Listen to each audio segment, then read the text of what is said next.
12月22日の火曜日、千葉県千葉市のケミ川浜突堤に来てます。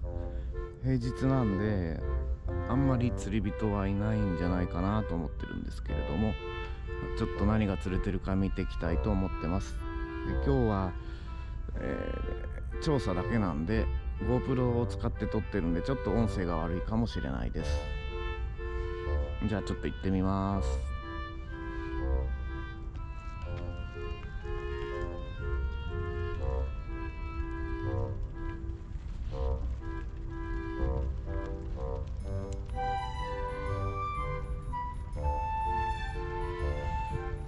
いや、結構人がいますね。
なんか貝みたいなのを餌にしてましたね。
釣れてないみたいですね。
いろいろ話を聞いたんですけれども、やっぱりここ数日週間ぐらいは全然釣れてないようですね。